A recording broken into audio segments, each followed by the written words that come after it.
ఇక్కడ క్రీమీగా కనిపిస్తున్న ఈ ఫ్రూట్ కస్టర్డ్ రెసిపీని మీతో పాటు షేర్ చేసుకోవాలనుకుంటున్నాను. హాయ్ అండి. వెల్కమ్ టు కళా కిచెన్ డైరీస్. ఈ ఫ్రూట్ కస్టర్డ్ కోసం నేనైతే హాఫ్ కప్ మిల్క్ తీసుకొని అందులో 3 స్పూన్స్ కస్టర్డ్ పౌడర్ యాడ్ చేసి ఇలా ఉండలు లేకుండా కలిపి పక్కన పెట్టుకోవాలి. స్టవ్ వెలిగించి హాఫ్ లీటర్ మిల్క్ చక్కగా బాయిల్ చేసుకోవాలి.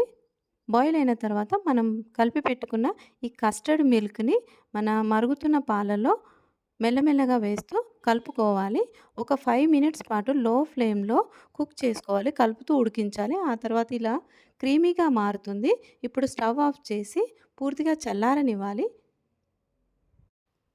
ఇప్పుడు మనకిష్టమైన ఫ్రూట్స్ అండ్ డ్రై ఫ్రూట్స్ మనం రెడీ చేసుకోవచ్చు. నేనైతే ఇక్కడ బాదాం, క్యాష్యూ, డేట్స్ అండ్ ఫ్రూట్స్ వచ్చేసరికి కివి, యాపిల్, కొన్ని బ్లూబెర్రీస్, బనానా వాడాను.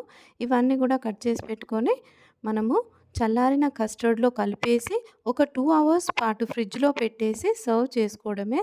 చాలా టేస్టీగా ఉంటుంది. ఇంట్లో అందరికీ నచ్చుతుంది. మన వీడియో నచ్చితే లైక్ చేయండి, షేర్ చేయండి. Thanks for watching.